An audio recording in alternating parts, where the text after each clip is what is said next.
Okay. Well, what is your perspective? Do you feel like the pressure that women have to look a certain way comes from men, or do they come from other women?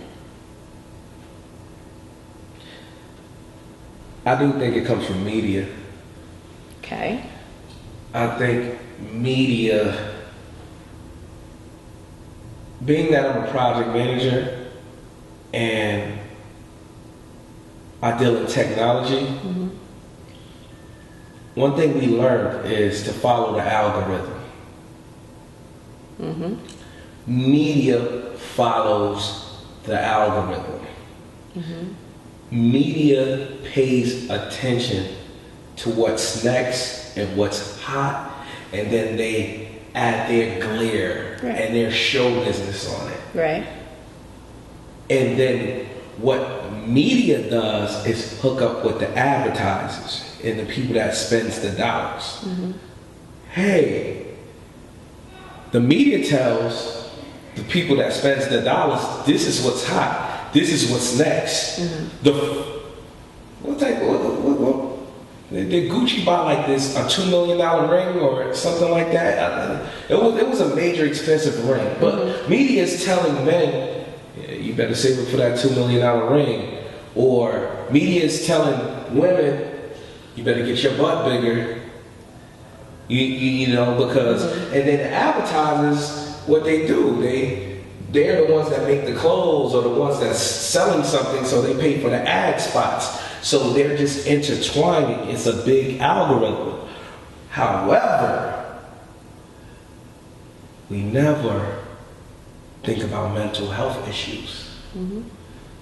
We never speak on, well, we do, but we never know what everybody goes through, because everybody can't afford the $2 million ring. You might be born with a flat butt or whatever, and that man might, you know, and he really does. If you meet a man and he loves you for you, you know, and you might be insecure about something, you might have to speak to him about that, because you might have in your head that he wants to get a woman with the bigger butt because media told you that. Now you thinking your man wants that, right? You get what I'm saying? Yeah, and that all goes back to knowing you, self-love, right? If you're so comfortable with every aspect of you, you wouldn't have a problem just displaying it. Hey, this is what I have to offer.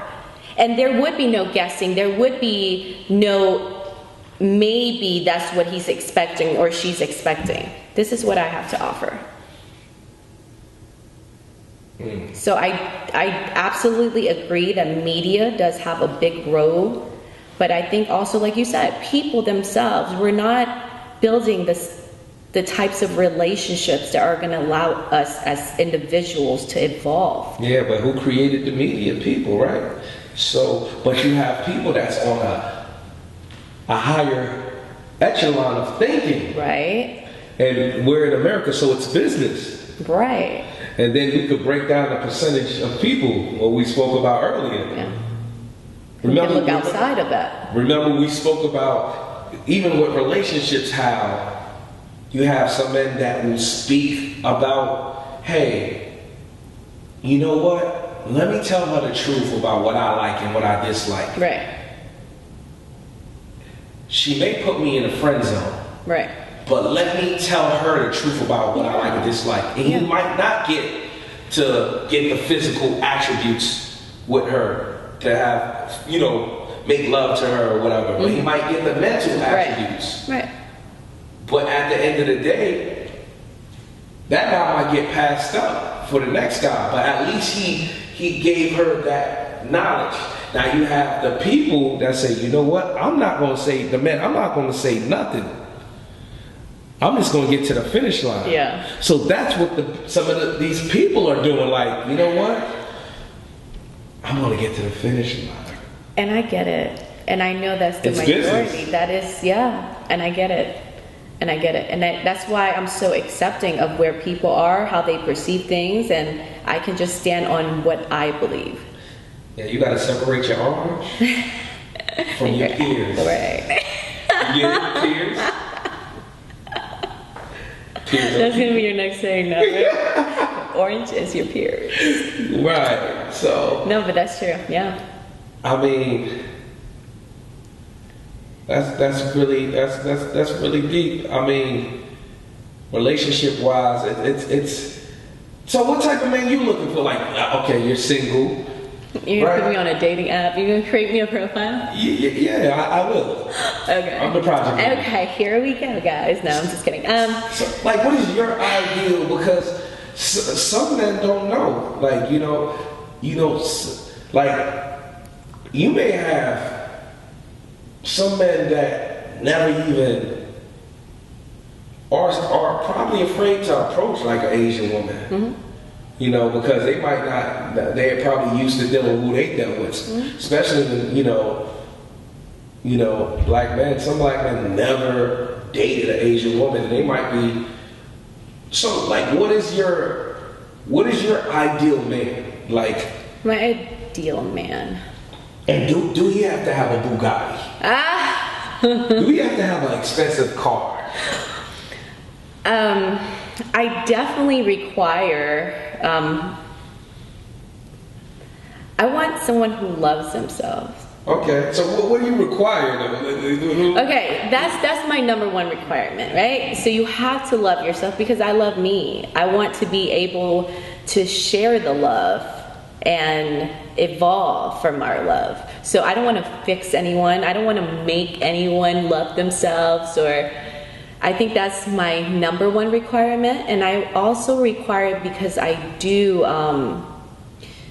I've always considered myself as a free spirit. So I want someone who has that same sense of living, meaning that I'm an entrepreneur. I want someone who's able to live outside of the standard 9-to-5 workforce, do things that he enjoys, he loves, and want to grow, want to evolve, want to be the best person. Now, when you say like the standard, okay, so let's just say he's making a great living. Okay.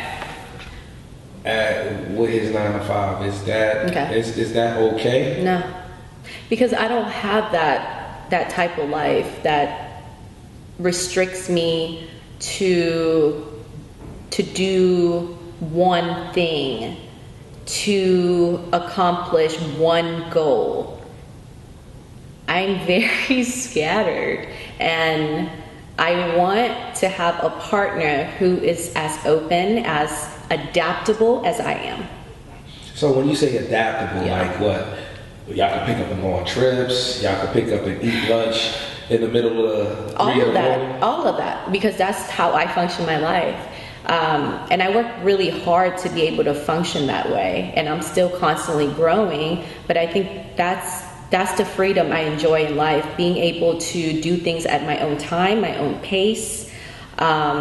Like you said, like I'm doing construction today, but maybe 5 years from now, I want to open up a restaurant. I don't know, but I want someone who's able to adapt to those changes, and because my life is full of changes.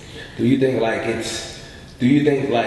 the entrepreneur is like more exciting? That lifestyle?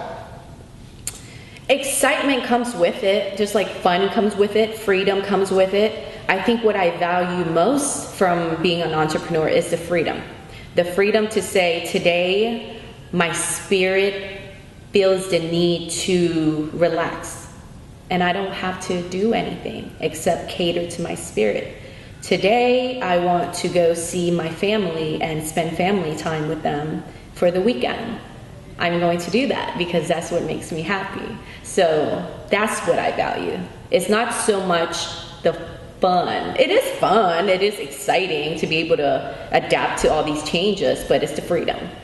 And that's what I want from my partner, that freedom, so we can be free together. Right. I don't know if that's, So what level he has to be on? Like, do we have to be bringing in a certain amount of money? You get. We have to eat. We have to live, right? So I think this also goes back now. It's going to go back to the roles I believe I can play in this partnership, along with the role I expect my partner to play. So now that goes to that, right? So yes, I'm able to find resources as far as money, take care of myself, food, house, all these things that I think, you know, like we're taught as so young that we should rely on men for, and now this shift of new generation now is don't rely on a man for anything, get all your own. I don't believe in any of that. I believe in what works for me. So are you a submissive woman? I can be submissive, but I am... Or are you a feminist?